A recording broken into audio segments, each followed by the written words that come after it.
Tete ar biznesu. Raidījums tapis sadarbībā ar Eiropas Savienību un Altum. Naudu un atbalstu uzņēmējiem un biznesa uzsācējiem.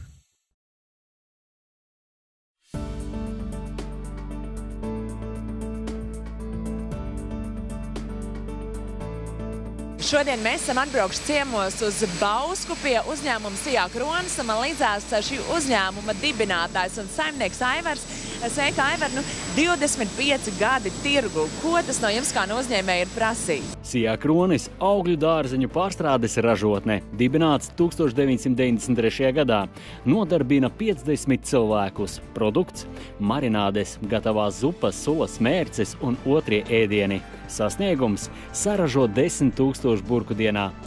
Paldies par jautājumu. Es domāju, ka tas jebkuram uzņēmējiem ir liels prieks noturēties tik ilgi Latvijas tirgu, spēt gan pārdot šeit, gan arī uz ārzemēm eksportēt. 25 gadus atpakaļ šī ideja tapa sākumā kā tāds joks, Sijā Kronis, bet šis uzņēmums ir sauc liels un varens. Ar ko īsti jūs nodarbojaties? Jā, patiešām 25 gadus atpakaļ nevarēja iedomāties, kad mēs būsim tāds nopietns Latvijas spēlētājs augļu dārzeņu pārstrādes ražošanas sektorā.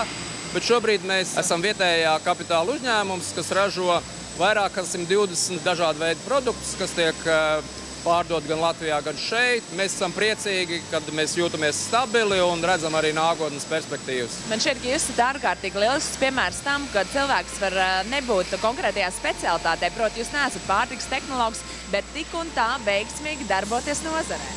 Jā, tā ir. Es esmu pēc otrās specialitātes ekonomists, un tas ir droši palīdzējis, bet man ir izdevies piesaistīt ļoti zinošus un spējīgus pārtikas tehnologus, kas ir izveidojuši šos 120 dažādus produktus, kas ir zem diviem brendiem – Rundāla un Kronis. Ar ko jums ir bijis jātiek galā šo 25 gadu laikā? Kas ir bijuši lielākie tādi kritiskie punkti? Es domāju, ka visai Latvijai kritisks punkts bija krīzes laika. Krīzes laikā tātad nebija saprotams, vai spēs uzņēmums iziet veiksmīgi no tā ārā, jo bija dažādas grūtības. Bet mēs krīzes laikā veiksmīgi realizējām arī Eiropas projektu, un tas, kur mēs pašreiz atrodamies, ir tūlīt pēc krīzes. Mēs 2012. gadā uzbūvējām šo jauno rūpnīcu, un šeit pašreiz arī strādājam, tā kā tas bija arī iegūms lielā mērā. Bet pēc krīzes laika saņemties, nepadoties un turpināt, kas jums palīdzēja noturēties? Mums krīzes laikā radās laba doma, kad mums vajag izveidot šo otro brendu, kad sākumā bija tikai Kronis, un tad mēs izveidojām šo te Rundāls brendu. Un šis Rundāls brends ļoti labi pēc krīzes startēja, jo mums ir daudz tādas lietas, ko līdz tam Latvijā neražoja, kā pesto, brušeta, makaronu mērces, ja, tātad šie produkti aizstāja importu, un šie produkti bija ļoti interesanti veikaliem. Uz katras solīša jau ir kāds mazs solīts, uz kura aizķerās kāja vai kaut kur pakrīt, bet pēc tam atkal iet uz priekšu. Es domāju, ka tas ir katram, un mācības ir jāmācās katru dienu, no rīta jāceļās ar prieku, kad neatkārtot vakardienas kļūdas. Vai jūs prāt par uzņēmēju piedzimis vai par tādu kļūst? Es domāju, ka gan piedzimis, gan kļūst. Jebkuram cilvēkam jau no bērnības jābūt apveltītam ar to spēju vadīt komandu, lai kļūtu par uzņēmēju. Un, protams, pēc tam cilvēks pats lemj, vai tā ir viņa sirds lieta, vai tas ir aicinājums, vai tā ir vēlme. Uzņēmējiem jau tā labā īpašība, ka viņš ir mazliet tomēr neatkarīgs no visu un pats lemj un pats rotaļājās savā smilšu kastē.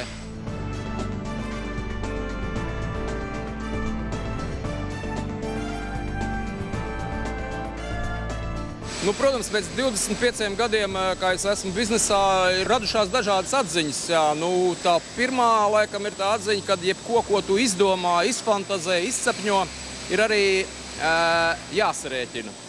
Ja tu izdomā un pēc tam arī māki sarēķināt to visu, un tad tev tanīs vienā stabiņā ir izdevumi, otrā stabiņā ieņēmumi un apakšā tā bilancīte, un ja sanāk maziņš plusiņš, tad jau ir labi. Ja sanāk liels mīnus, tad ir skaidrs, ka kaut ko vēl vajag. Normāli, protams, ir tad, ja no tā visa varētu sanākt stabils pluss, un tad tu vari to tālāk parādīt kādam speciālistam, tad tu vari uzzināt, ko kāds zinošs cilvēks šajā jautājumā saka, un pēc tam jau visi vārti vaļā. Jāņem tikai un jāsāk darīt. Bet ar ko ikdienā nāks saskarties, jo noteikti ir daudz arī konkurējošu zīmolu, arī tādi, kas tiek importēti šeit iekšā uz Latviju no ārzemēm? Tā jau ir, kad burciņas ved no visas pasaules, un tā kā burciņām ir ilgs realizācijas termiņš parasti šiem produktiem, tad vietējie ražotāji parasti nevar nodrošināt visu, un ir ļoti daudz piedāvājums. Bet katrs izvēlās savu ceļu, un šeit Bauskā nav tik daudz rūpnīcu. Un tāpēc mēs esam izvēlējušies šo augļu dārzeņu pārstrādi veidot un turpināt šeit. Un mēs pat esam iesākuši tādu ceļu, kad mēs arī aizstājam šos importu produktus. Dažādas tomātu mērces, kas ir makaroniem paredzēts, tas ir importu produktu aizvietotāju produkts. Pesto, ko mēs esam arī izveidojuši tādus pesto, ko itāļi pat brīnās, kas ir pilnīgi atšķirīgs no itāļu pesto, bet mūsu latviešu pesto, kas ir unikāls pasaulē.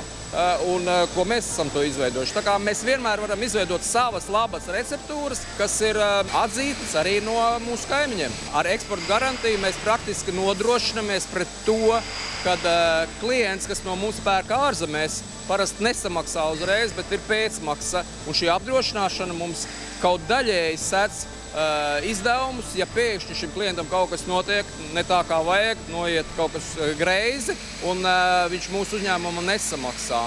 Tas nozīmē, ka šī eksporta garantija sniedz iespēju vienkārši naktī mierīgāk gulēt, sirdsmieru.